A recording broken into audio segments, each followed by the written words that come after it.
সুপ্রিয় শিক্ষার্থী, ছাত্রছাত্রী বন্ধুরা, আশা করছি সবাই ভালো আছো। আজকে আমি অষ্টম শ্রেণী গণিত মুনাফা পর্ব একই সবাইকে অনলাইন ক্লাসে স্বাগতম জানাচ্ছি।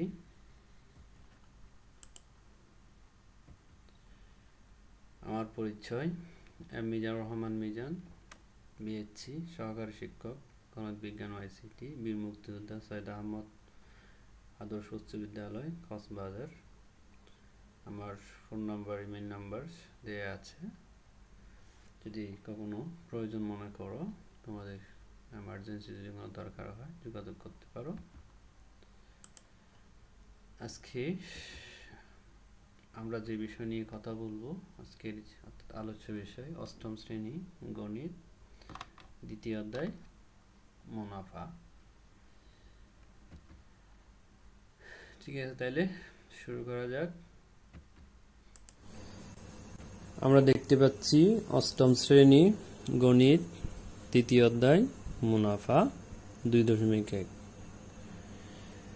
আমরা সরল মুনাফা নিয়ে আলোচনা করব।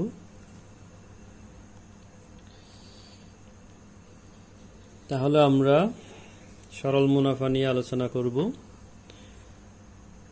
সূত্রের ব্যবহার, বিভিন্ন চিহ্নের প্রয়োগ বা চিহ্নের পরিচয়, সংজ্ঞা, মুনাফা সম্পর্কিত সমস্যার সমাধান করব আমাদের এবারে পর্ব 1, অর্থাৎ আজকের প্রথম ক্লাসে আমরা মূলত এই বিষয়গুলো নিয়ে আলোচনা করব। তাহলে এখন আমরা প্রথমে যে সূত্রের ব্যবহার জানব, তারপর হচ্ছে সরল মুনাফা, এটা নিয়ে একটু বিস্তারিত আমরা আলোচনা করব।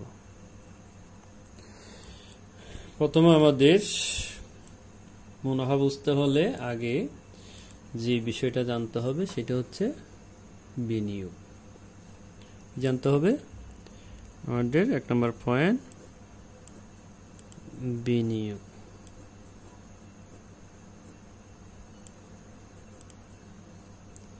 ওকে, বিনিয়োগ কি? আমরা সবাই বেচাকেনা বা লেনদেনের সাথে জড়িত, কোনো না কোনোভাবে বেচাকেনা করি বা লেনদেন করি। কেউ শিল্প প্রতিষ্ঠানে অর্থ বিনিয়োগ করে পণ্য উৎপাদন করে, আবার সেই পণ্য বাজারে বিক্রি করে বিভিন্নভাবে, অথবা অনেকেই যেটা করে শেয়ার বাজারে ব্যবসা করে। তো সেখানে যেমন লাভের যেমন আশা আছে, তেমনি দরপতনের কারণে ক্ষতিও হতে পারে। হ্যাঁ, আচ্ছা। আবার আমরা আমাদের টাকাগুলো বিভিন্ন ব্যাংকে জমা রাখি। সেই ব্যাংক সে কি করে ওই টাকার সেই বিভিন্ন খাতে, যেমন ব্যবসা বাণিজ্য বা যেমন বিল্ডিং বা বিভিন্ন ঋণ সংস্থার কাছে বা সরাসরি তারা ঋণ দিয়ে তারা কিছু মুনাফা বা লাভ করে। সেই মুনাফা থেকে কিন্তু যে ব্যাংকে টাকা জমা রাখে তাকে কিন্তু কিছু দিয়ে থাকে। এই যে ব্যাংকে যে টাকা জমা রাখে সেটাকে আমরা বলবো হচ্ছে কি মূলধন বা আসল। তাহলে ব্যাংকে যে টাকা জমা রাখা হয় সেটা হচ্ছে কি মূলধন বা আসল। হ্যাঁ, আচ্ছা। এরপরে আমরা আসি বিনিয়োগ। একজন ব্যবসায়ী সে ততক্ষণ পর্যন্ত সফল ব্যবসায়ী হতে পারবে না যদি সে বিনিয়োগ বিষয়টা না বুঝে। আমরা বিনিয়োগ বলতে কি বুঝি? সাধারণত কোন একটা পণ্য 100 টাকা দিয়ে কিনলাম, তাহলে মনে করতেছি আমার বিনিয়োগ 100 টাকা।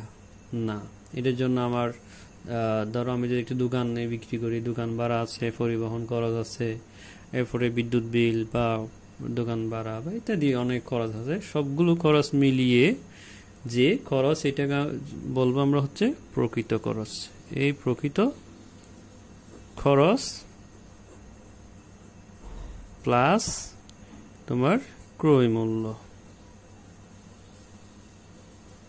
তাহলে এই যে বিনিয়োগটা কখন আসবে? আমার আনুষঙ্গিক খরচের সাথে ওই পণ্যের ক্রয় মূল্য মিলিয়ে যে তোমার আমার খরচটা দাঁড়ালো, সেটা হচ্ছে আমার বিনিয়োগ। ওকে, তাহলে এখন আসি এরপরে লাভ বা ক্ষতি।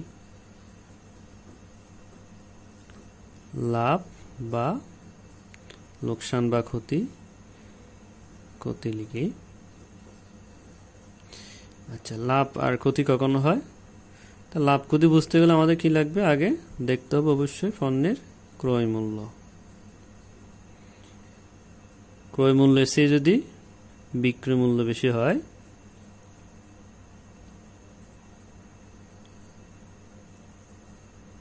তাহলে ক্রয় মূল্য থেকে যদি কি হয়, বিক্রয় মূল্য বড় হয় বা বেশি হয়, তাহলে কি হয়, আমার লাভ হয়। অন্যদিকে ক্রয় মূল্য যদি বিক্রয় মূল্য থেকে বড় হয় তাহলে কি হবে? এই যে ক্ষতি হবে। ওকে, তার মানে আমরা লাভ ক্ষতি যাই করি না কেন আগে আমাদের জানতে হবে ক্রয় মূল্যটা কত। কারণ আমি যদি কোনো পণ্যের ক্রয় মূল্য যদি বের করতে না পারি বা না জানি, আমি কখনো লাভ বা ক্ষতি কত হলো এটা আমি নির্ণয় করতে পারবো না। কোনো ব্যবসা বা প্রতিষ্ঠানে লাভ ক্ষতি যাই হোক না কেন, এই প্রক্রিয়াটি মূলত চারটা বিষয়ের সাথে সম্পর্কিত। একটা হচ্ছে মুনাফার হার, তারপরে হচ্ছে মূলধন, সময় এবং মুনাফা।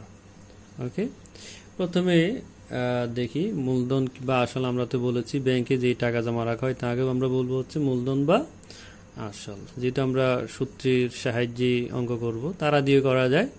তাহলে আমরা সেই ক্ষেত্রে মূলধন বা আসলের জন্য আমরা ব্যবহার করব হচ্ছে ক্যাপিটাল ফি, যেটাকে বলা হচ্ছে প্রিন্সিপাল, আসল। এবার হচ্ছে মুনাফার হার। মুনাফার হার কি? 100 টাকার 1 বছরের মুনাফাকে আমরা বলতেছি মুনাফার হার বা শতকরা বার্ষিক মুনাফা, যেটাকে আমরা আর দিয়ে প্রকাশ করব, যেটা হচ্ছে রেট অফ ইন্টারেস্ট। ওকে, আচ্ছা। এরপর হচ্ছে সময়। যে সময়ের জন্য মুনাফা হিসাব করা হবে সেটাকে আমরা বলতেছি সময় বা সময়কাল। এটাকে আমরা টাইম দিয়ে প্রকাশ করতেছি। তাহলে যদি আমরা এখানে এন দিয়ে লিখবো, কারণ এখানে আমরা সংখ্যারই প্রকাশ করবো, অর্থাৎ নাম্বারে আর কি, ক্রমিক সংখ্যা দিয়ে, এই জন্য আমরা টি এর পরিবর্তে এন দিব। এবার হচ্ছে মুনাফা, অর্থাৎ আমি যত টাকা বিনিয়োগ করলাম তার উপর ভিত্তি করে আমাকে ওই বছরের শেষে কি পরিমাণ আমাকে লভ্যাংশ দিল সেটি হচ্ছে আমার কি মুনাফাকে আমরা আই দিয়ে প্রকাশ করব, অর্থাৎ প্রফিট। তবে এখানে মুনাফা, শুধু মুনাফা বলতে আমরা বুঝবো হচ্ছে সরল মুনাফা, সরল মুনাফা বা সিম্পল প্রফিট। ওকে, এরপরে এখানে আমরা জানি মুনাফা আসল কি, অবশ্যই জানি। মুনাফা আসলটা কি ছিল? আসল যোগ মুনাফা মিলে যেটা হয় সেটা হচ্ছে মুনাফা আসল। এটাকে সবৃদ্ধি মূলধনও বলা হয় থাকে, অর্থাৎ এটাকে আমরা ক্যাপিটাল এ দ্বারা প্রকাশ করব, যেটা হচ্ছে টোটাল অ্যামাউন্ট। তাহলে আমরা যে সূত্রটা সাধারণত জানি সেটা হচ্ছে কি, আসল যোগ মুনাফা সমান হচ্ছে মুনাফা আসল। এখন আমরা যদি যে প্রতীকগুলো যদি এখানে বসাই, আসলের জন্য ফি, মুনাফার জন্য আই, মুনাফা আসলের জন্য এ, অর্থাৎ আমরা বলতেছি কি A equal to phi plus I, বা এই লাইন থেকে আমরা কি লিখতে পারি পক্ষান্তর করলে, তাহলে phi equal to A minus I. অর্থাৎ এটা যদি না বুঝে থাকো আমি এখানে একটু দেখাচ্ছি। অর্থাৎ আমি কি করব, এই পাশে নিয়ে যাব। তাহলে ধর আমি এর পাশে আইকে আনলাম, তাহলে পক্ষান্তরগুলো চিহ্ন পরিবর্তন, ফিটা রেখে দিলাম। তো এটা সমান যদি এটা হয় তাহলে ফি সমান কিন্তু আমরা একইভাবে লিখতে পারি। ওকে, একইভাবে সেম এটা যদি দিকে নিয়ে আসি, ফিটা দিকে নিয়ে গেলে I equal to A minus phi. অর্থাৎ আমার যদি আসল মুনাফা আসল বের করতে হয় তাহলে আসল আর মুনাফা যোগ করতে হবে, আর আসল বের করতে গেলে মুনাফা আসল থেকে মুনাফা বাদ দিতে হবে, আবার মুনাফা বের করতে গেলে মুনাফা আসল থেকে আসল বিয়োগ করতে হবে। এগুলোকে যদি আমরা সূত্র আকারে লিখি তাহলে আমরা কি লিখতে পারি, A equal to phi plus I, আবার phi equal to A minus I, I equal to A minus phi. এটাকে আমরা 1 নম্বর 2 নম্বর বা 3 নম্বরে দিলাম। তাহলে আবার আমরা পঞ্চম শ্রেণীতে যে সূত্রটা পড়ছিলাম সেটা কি ছিল, মুনাফার জন্য মুনাফা ইকুয়াল টু আসল ইন্টু মুনাফার হার ইন্টু সময়। হ্যাঁ, অর্থাৎ এখানেও যদি আমরা প্রতীকগুলো বসাই, মুনাফার জন্য আই, যে আসল ফি, মুনাফার হার আর সময় এন, মাঝখানে কিছু না মানে কিন্তু গুণ। তাহলে এটাকে আমরা বলতেছি আরেকটা সূত্র, অর্থাৎ 4 নম্বরে বলতেছি I equal to P R N. এইটা জানলে এখান থেকে আমরা আরো 3টা কিন্তু বের করতে পারি কিভাবে? যদি আমার ফি দরকার হয় তাহলে গুণ থাকলে কি করতে হয়? ভাগ করতে হবে। I24 থাকবে, ফি এর সাথে যা আছে ভাগ হবে। একইভাবে আর বের করতে গেলে I24 থাকবে, ফি এনটা নিচে আসবে। এখন এখানে আবার 180 এগুলো কেন? কারণ আমার আর এর মানটা অবশ্যই শতকরায় প্রকাশ করতে হবে। এই জন্য শতকরা মানে আমরা কি জানি? ভগ্নাংশ যার প্রতিক্ষেত্রে হর হচ্ছে কত? 100, অর্থাৎ পার্সেন্ট ইকুয়াল টু 100 ভাগের হতো 1। তাহলে আমরা নিচের 100টা পার্সেন্টের জন্য নিয়ে নিলে এই উপর 100টা এখানে থাকলো, তার মানে এত পার্সেন্ট। অর্থাৎ এর মান, ফি এর মান, এন এর মান বসিয়ে, এটুকুন না লিখলে অসুবিধা নেই, শুধু এটা লিখে শুধু ফরের মানটা বসিয়ে এটা হিসাব করে দিয়ে পার্সেন্টেজটা থেকে যাবে। একইভাবে যদি আমাদের এন বের করতে হয় এখান থেকে, তাহলে কি হবে? I বাই ফি আর। ওকে, আচ্ছা এখন এদিকে আসি।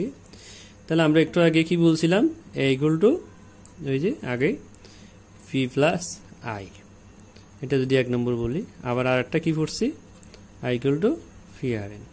তাহলে এখানে যদি আমরা আই এর মানটা যদি এখানে বসাই তাহলে কি দাঁড়ায়? A equal to phi plus I এর জায়গায় আমরা কি বসাবো? ফি আর এন। ধরো আমরা জাস্ট বোঝার জন্য লিখলাম হচ্ছে মান বসিয়ে। এবার দেখো এখানে কি আছে? ফি কমন আছে, ফি কমন নিলাম, এখানে কিছু না থাকলে কত? 1 প্লাস ফি চলে আসলো, এত আছে আর এন। আসলে কমনটা হচ্ছে ভাগ করে, মানে এটা গুণ করলে উপরটা পাওয়া যায়, আর ফি কে ভাগ করলে কিছু না থাকলে 1, ফি চলে গেল, আর কি আছে? আর এন। ওকে, তাহলে এটাকে আমরা আরেকটা সূত্র বলতেছি, 8 নম্বর সূত্র। এরপরে এই সূত্র থেকে আমরা চাইলে ফি এর মান বের করতে পারি, একইভাবে আর এর মান বের করতে পারি, একইভাবে এন এর মান বের করতে পারি। তাহলে আমাদের করল সূত্র কেন? দেখো এই সূত্রে কিন্তু শুধু আসল মুনাফার হার এন থাকলে কিন্তু আমরা কি পেয়ে যাব? মুনাফা পেয়ে যাব। কিন্তু এই সূত্রের জন্য মানে কোন সূত্র কখন ব্যবহার হবে? আচ্ছা, তাহলে এখানে আই এর মান কিন্তু নাই, অর্থাৎ আমাদের প্রশ্নে যদি আই এর মান ছাড়া যদি অন্যগুলো বের দেয়া থাকে, এর মান যদি বের করতে হয়, বা আই এর মান ছাড়া যে কোনো 3টা আছে বাকিটা বের করতে গেলে আমরা কিন্তু এই সূত্র কিন্তু কি করতে পারবো? প্রয়োগ করতে পারবো। তাহলে এখন আমরা সূত্র নিয়ে আলোচনা করলাম। এখন আমরা এই সূত্রের প্রয়োগের জন্য একটা অঙ্ক দেখে নিই। এখানে দেখো যে শতকরা বার্ষিক 8 সমস্ত 2 ভাগের 1 টাকা মুনাফায় কত টাকার 6 বছরের মুনাফা 2550 টাকা হবে। এখন যে কোনো অঙ্ক করার জন্য আগে প্রশ্নটা সুন্দর করে বুঝে নিতে হবে। হ্যাঁ, আচ্ছা, প্রথমে আমি ইজিতে অঙ্ক করার জন্য একটা পরামর্শ দিই, সেটা হচ্ছে যে কোনো অঙ্ক করার জন্য সাধারণত আমাদের 3টা স্টেপ মেনে নিতে হবে। 1 নম্বর, প্রশ্নে কি আছে?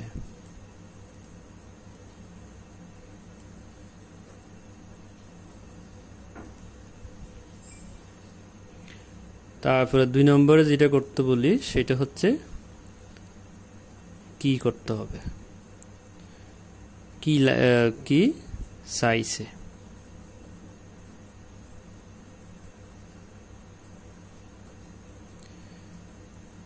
তারপরে যেটা বলি কি করা বা আরো কিছু দরকার কিনা। অর্থাৎ আমাদের প্রথমে দেখবো আমরা প্রশ্নে কি কি আছে সেটা লিখে ফেলবো, দেওয়া আছে বলে বা যেখানে বা এখানে যেভাবে লিখো। তারপর হচ্ছে আমার উত্তর কি বের করতে হবে, মানে এটা হচ্ছে প্রশ্নে কি কি আছে। যেমন এখানে এই অঙ্কের মধ্যে শতকরা বার্ষিক এত টাকা, তার মানে এটা হচ্ছে কি শতকরা বার্ষিক অথবা মুনাফার হার একই কথা, তার মানে মুনাফার হার এটা হচ্ছে আর দেয়া আছে, তাই না? তারপর মুনাফায় ওকে গেল। এবার কত টাকার, এটা এখন ধরো বুঝি নাই, ধরে নিলাম, এখন বুঝলাম না কত টাকা সেটা কি। আবার আর আছে এটা কি, তারপর হচ্ছে 6 বছর, তার মানে এন। মুনাফা এত টাকা, মুনাফা এত টাকা, তার মানে এটা হচ্ছে কি আই। তার মানে আই আছে, এন আছে, আর আছে। তাহলে আমরা যদি সূত্রে তাকাই, আমাদের আয় যখন থাকে তখন কিন্তু কোনটা, আয় সমান ফি আর এন। আয় যখন থাকবে না তখন কিন্তু এটা দিয়ে আমরা করব। হ্যাঁ, তার মানে কত টাকা, আমি একটু বললি টাকার পরে যখন র থাকে সেটা হচ্ছে মূলধন বা আসল, তার মানে এটা হচ্ছে কি, ফি। সিম্পল। তাহলে কি আছে, এই তিনটা কি চাইছে, ফি চাইছে, আর কিছু লাগবে কি নাই। এটা কিন্তু সবসময় দরকার নাও হতে পারে, যদি দরকার হয় আমরা করব। ওকে, এখন আমরা এটার জন্য একটু সমাধান দেখি। তাহলে এই অঙ্কের মধ্যে কি কি আছে, আই আর এন ফি দরকার আছে, অর্থাৎ আমরা বলেছি প্রশ্নে কি আছে, কি চাইছে আর কি দরকার হবে কিনা। ওকে, এখন দেখা যাক। তাহলে এখানে কি কি ছিল, মুনাফার হার আর সমান এত। যখন শতকরা বার্ষিক থাকে তখন পার্সেন্ট থাকবে না, মুনাফার হার থাকলে পার্সেন্ট দেওয়া থাকে। তো শতকরা বার্ষিকের বেলা পার্সেন্ট না থাকলেও কিন্তু আমাকে লিখতে হবে, তার সমান লিখলাম। তো সমস্ত বাংলা পার্সেন্টের জন্য কি নিচে 100। ওকে, আর এর মান, সময় কত ছিল, এন সমান 6 বছর। তারপরে আই এর মান কত ছিল, 2550 টাকা। তাহলে কি ছিল না, ফি ছিল না, তার মানে সেটাই বের করতে বলছে। তাহলে এখন আমরা সূত্র ব্যবহার করব। আমরা জানি I equal to P R N. তাহলে কি লাগবে, বা ফি সমান ওই যে ফি এর সাথে যেটা থাকবে সেটা ভাগ হয়ে ভগ্নাংশ সমানই ভাগ হয়ে নিচে যাবে। এখন মান বসালাম, আই এর মান কত ছিল, 2550 টাকা। তারপরে আর এর মান এটা লিখলাম নিচে ইন্টু 6। ওকে, আচ্ছা, এখন এটা এই অঙ্কটা অনেক সময় ভুল করে, এই জন্য আমি একটু ইজি নিয়ম বলি, এখানে কাটাকাটি না করে আমরা একসাথে করব। যেমন এইটা কিভাবে লিখবা, এটা লেখার জন্য লবটা ঠিক থাকবে হুবহু, অর্থাৎ এখানকার লবটা, এই যে লবটা কোনো পরিবর্তন হবে না। তারপর গুণ দিয়ে যদি জটিল ভগ্নাংশ হয়, দেখো এটা একটি জটিল ভগ্নাংশ, তাহলে হরের যে ভগ্নাংশ আছে তার হর যা আছে এই যে পুরোটা উপরে চলে আসবে, তার বাকিটা নিচে হিসেবে থাকবে। তাহলে এরপর কাটাকাটি করে বা ক্যালকুলেশনের যা ইচ্ছা, যেভাবে ইচ্ছা হিসাব করে কত টাকা আসবে, 5000 টাকা। অর্থাৎ আসল ছিল এটার জন্য কত, 5000 টাকা। ওকে, এরপর হচ্ছে এখন এটা বোঝানোর জন্য আমি একটা রেফারেন্স দিচ্ছি, যেমন ফি বাই এন বাই টি, এটা হচ্ছে মূল ভগ্নাংশ। আচ্ছা, তাহলে ভগ্নাংশ মানে কি, ভাগ, অর্থাৎ এটাকে, এটা হচ্ছে লব হচ্ছে ফি, হর হচ্ছে এন বাই টি, এটা হর। তাহলে ফি ইন্টু টি বাই এন, কেন, এই যে আমি কেন যে বুঝাই, এই যে ভগ্নাংশ মানে ভাগ, অর্থাৎ এটাকে আমরা এভাবে লিখতে পারি, ফি বাই এন বাই টি, এটা মনে করো ভগ্নাংশ, মূল ভগ্নাংশ এটা, এটার জন্য সমান সমান, এই যে লব ঠিক আছে, এই যে ভাগ আকারে লিখলাম। তাহলে ভাগ তাহলে গুণ হয়ে যায় এবং হর লব, লব হর অর্ডার উল্টে যায়। তার মানে এটা যে কথা, P into T by N একই কথা, সেমভাবে এখানে দেখালাম। তাহলে সহজভাবে বলতেছি, যখন জটিল ভগ্নাংশ চলে আসবে, লব ঠিক থাকবে, লবের সাথে ওই যে হরের ভগ্নাংশের আবার হরের যা থাকবে সবগুলো আমরা উপরে নিয়ে আসব। তাহলে আমাদের এই সমাধানটা হয়ে গেল। এখন আমি একটা অঙ্ক করলাম, এটা হয়েছে কিনা কিভাবে বুঝবো। তাহলে সিম্পল ভাবে এটা না দিয়ে, ধরো আমার যে আয় সমান যে 2550 টাকা ছিল, যদি আমাকে যদি আয় বের করতে বললো, তার মানে ফি আর এন সবগুলো দেওয়া থাকতো, তাহলে ইজিতেই আমরা মান বসাই দিতাম, ফি এর মান আর এর মান, এখানে ধরো 5000 টাকা, আর এর মান এটা বসালাম, তারপরে এর মান বসাই কাটাকাটি দিলে কিন্তু আমরা ঠিকই কিন্তু 2550 টাকা কিন্তু পেয়ে যেতাম। একদম সিম্পল সূত্রের প্রয়োগগুলো। ওকে, যেমন এখানে আমি আবার দেখাচ্ছি ভালো করে, এই যে ভগ্নাংশ মানি ভাগ, তো ভাগ দিয়ে লিখলাম, ভাগ থাকলে কি হয়, বাম পাশেরটা ঠিক থাকে, ডান পাশেরটা গুণ হয়ে কি হয়ে যায়, উল্টে যায়। এই যে এটা আমাদের জাস্ট এটা হচ্ছে বোঝার জন্য এটা ব্যাখ্যা দিলাম। ওকে, এখন আমরা আর একটা অঙ্ক দেখি, এই অঙ্কটা বোঝার জন্য। এটা অবশ্যই অনুশীলনী 1 নম্বর অঙ্কটাই খুবই ইম্পর্টেন্ট। এখন আমরা যে কাজটা করব সেটা হচ্ছে এই অঙ্কটা বোঝার জন্য প্রথমে আমরা ধারার সাথে, তোমরা একটু ধারার সাথে মিলাই নাও। তাহলে এখন দুইজন ব্যক্তির কথা উল্লেখ আছে, একটা হচ্ছে পাইকারি বিক্রেতা কোনো পণ্য 25% লাভে এবং খুচরা বিক্রেতা 20% লাভে, এবং খুচরা বিক্রেতা 20% লাভে কোনো পণ্য সে 576 টাকায় কি করলো, বিক্রি করলো। আচ্ছা, এখন প্রশ্ন হচ্ছে যে পাইকারি বিক্রেতার ক্রয় মূল্যটা কত ছিল। ওকে, এখন এই অঙ্কটা বোঝার জন্য আমি ধরে নিলাম এটা একটা পাইকার, এটা খুচরা, এটা হচ্ছে ক্রেতা, মানে খুচরার থেকে যে কিনা আমরা যারা ভোক্তা। ধরো এই কলমটা ধরো পাইকার সে 20% লাভে বিক্রি করছে, সে যে কিনছে তার থেকে খুচরা বিক্রেতা সে আবার 20% লাভ বিক্রি করছে। ধরো আমি শেষে কিনলাম হচ্ছে আমি ক্রেতা, ধরে নিলাম আমি ক্রেতা, আমি 576 টাকা দিয়ে কিনে নিলাম। তাহলে আমরা জানি কোনো পণ্য যে টাকায় কেনা হয় সেটা হচ্ছে তার ক্রয় মূল্য, আর কোনো পণ্য যে টাকায় বিক্রি করা হয় সেটা তার বিক্রয় মূল্য। ওকে, তাহলে এখন দেখো আমি স্পষ্ট টাকাটা কোথায় জানি, এই যে আমার কাছে যেটা সেটি আমি জানি। তবে এটা কার টাকা, আমার ক্রয় মূল্য, আর খুচরার হচ্ছে কি মূল্য, বিক্রয় মূল্য। ঠিক আছে, তাহলে এখন আমাদের কি জানতে হবে, এই যে খুচরার ক্রয় মূল্যটা কত ছিল সেটা যদি আমরা বের করতে পারি। তাহলে এখানে একটা বিষয় হচ্ছে যখন লেনদেন করে বা ক্রেতা বিক্রেতার মধ্যে একটা সম্পর্ক হচ্ছে, একজনে যত টাকা দিয়ে বিক্রি করবে অপরজনে ঠিক তত টাকায় কিনবে, অর্থাৎ একজনের বিক্রয় মূল্য আর একজনের ক্রয় মূল্য অবশ্যই সমান হবে। তাহলে সেক্ষেত্রে খুচরার বিক্রয় মূল্য আর আমার ক্রয় মূল্য দুইটাই কিন্তু সেম। কারণ সে যদি বলে 500 টাকা দিয়ে বিক্রি বা 500 টাকা, আমি যদি বলি 400 টাকা, কখনো পণ্যটা নিতে পারবো না। ওকে, আচ্ছা, এখন দেখি তাহলে আমরা প্রথমে কি জানবো, এখানে আসবো পরে, এখানে স্টেপ দুইটা। প্রথমে এখান থেকে আমরা এই জায়গায় আসবো, এখান থেকে এখানে আসতে পারলে একই ওয়েতে আমরা এখানে কিন্তু চলে আসতে পারবো। ওকে, তাহলে আমরা কি জানি, এখানে কি আছে, 20% লাভে খুচরা বিক্রেতার ক্রয় মূল্য 100 টাকা হলে বিক্রয় মূল্য, তাহলে লাভে আমরা যোগ করি আর ক্ষতিতে কিন্তু বিয়োগ করি, তাহলে কত হলো 120 টাকা। তাহলে এখন আমি 120 আগে লিখবো নাকি 100টা আগে লিখবো, কোনটা আগে লিখবো, কারণ আমার বের করতে হবে ক্রয় মূল্য কত, বিক্রয় মূল্য দেয়া আছে।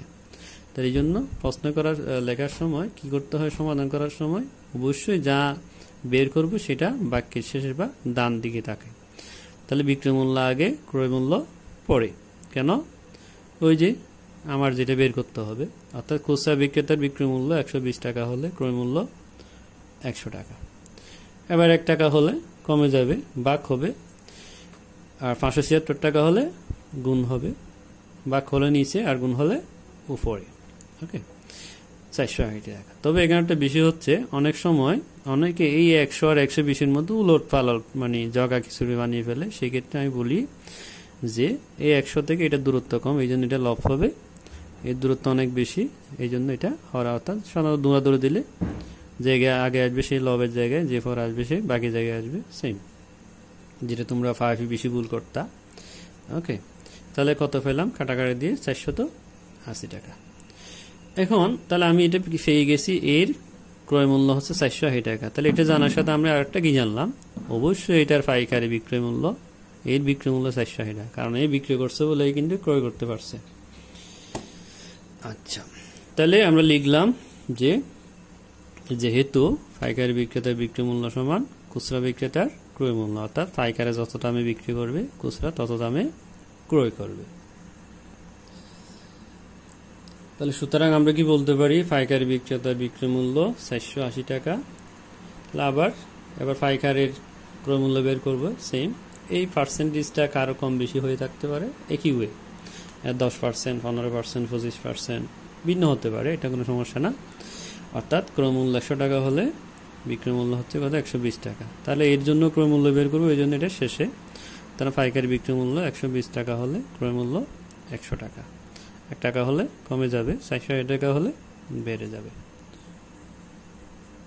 ওকে, এই যে বিক্রয় মূল্য 120 ছিল, ক্রয় হচ্ছিল 100 টাকা, 1 টাকা হলে কমে গেল, তারপর হচ্ছে 480 টাকা হলে বেড়ে গেল। ঠিক আছে, তাহলে এখন কাটাকাটি দিয়ে কত টাকা হলো, 400 অর্থাৎ পাইকারি বিক্রেতার ক্রয় মূল্য ছিল 400 টাকা। তো এখানে দুইটা স্টেপ, সৃজনশীল যখন আসবে আর একটা স্টেপ বাড়াইতে পারে, পার্সেন্টেজটা কম বেশি হতে পারে, একই ওয়েতে আমরা এখন আমরা আর একটা অঙ্ক দেখি, সেটা হচ্ছে এই যে 30 টাকায় 10টি দরে ও 15টি দরে সমান সংখ্যক কলা ক্রয় করে সবগুলো কলা 30 টাকায় 12টি ধরে বিক্রি করলে শতকরা কত লাভ বা ক্ষতি হবে? তাহলে আমি বারবার বলি কি আছে, কি করতে হবে, কি লাগবে। তাহলে এখানে আমার 3টা বিষয় দিয়ে দিয়েছে। একটা হচ্ছে 30 টাকায় 10টি ধরে কিনছে, আবার 30 টাকায় 15, অর্থাৎ কলা হচ্ছে 2 প্রকারের কেনা। তাহলে কিন্তু বিক্রি করার সময় আমি একরকম বিক্রি করছি, কিনছি 2 ভাবে, বা 2 জন থেকে কিনলাম, বা যেভাবে কিনছি 2 রকম কেনা, অর্থাৎ কম বেশি, কিন্তু বিক্রি করার সময় সবগুলো গড়ে বিক্রি করে দিয়েছি, মানে একসাথে বিক্রি করেছি। তাহলে কি করতে হবে, যেহেতু আমাদের বিক্রয়টা সবগুলো মেস করে দিয়ে দিছি, বিক্রি করছি, একসাথে বিক্রি করেছি, এই জন্য আমাদের যে কাজটা করতে হবে এখানে, যে ভিন্ন ভিন্ন দামে কলা ক্রয় করলেও সেটা আমার গড়ে কত টাকা পড়েছে, তার মানে একটা কলার দাম আমার কত টাকা পড়লো সেটাই আমরা বের করব। অর্থাৎ একটা কলার দাম কিনতে কত টাকা পড়েছে গড়ে, এবং একটার দাম বিক্রি কত হয়েছে, এর উপর আমরা কিন্তু শতকরা করতে পারবো। তাহলে আমরা কি করলাম, প্রথম কলা হচ্ছে 10টি কলার ক্রয় মূল্য 30 টাকা, একটার মূল্য হচ্ছে কয় টাকা, 3 টাকা। এরপর আরেকটা ছিল কত, 15টির মূল্য 30 টাকা, তাহলে একটার মূল্য কত টাকা হলো, 2 টাকা। তাহলে এই যে একটা মোট কয়টা কলা হলো, 2টি কলার ক্রয় মূল্য এখানে ছিল 3 আর এখানে ছিল 2, তাহলে কয় টাকা হলো, 5 টাকা। তাহলে একটি কলার ক্রয় মূল্য কত, 2 ভাগের 5 টাকা। তাহলে আমরা গড়ে একটি কলার ক্রয় মূল্য বের করলাম। এখন যেটা করব, গড়ে একটি কলার বিক্রয় মূল্য বের করব। তাহলে আমরা লিখলাম হচ্ছে কি, আবার 12টি কলার বিক্রয় মূল্য কিন্তু 30 টাকা, তাহলে একটি কলার বিক্রয় মূল্য 12 ভাগের 30। তাহলে আমরা যদি 6 দিয়ে ভাগ করি, 5 6 30, আর এখানে হচ্ছে 6 দুগুণে 12, ঠিক আছে। তাহলে আবার একটু যদি বলি, এখানে একটি কলার বিক্রয় মূল্য ছিল আমার এই যে 2 ভাগের 5 টাকা। এখানে আমরা কি পেলাম, একটি কলার বিক্রয় মূল্য 2 ভাগের 5 টাকা। যেহেতু ক্রয় মূল্য বিক্রয় মূল্য দুইটাই সমান, তাহলে আমরা বলতেছি কি,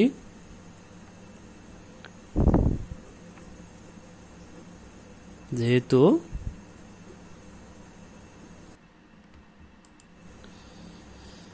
তাহলে কি বলেছিলাম, যেহেতু একটি কলার ক্রয় মূল্য 2 ভাগের 5 টাকা, আবার একটি কলার বিক্রয় মূল্য 2 ভাগের 5 টাকা, তাহলে সেটা আমি বলতেছি যেহেতু কলার ক্রয় মূল্য ইকুয়াল টু বিক্রয় মূল্য, সুতরাং লাভ বা ক্ষতি কিছুই হবে না।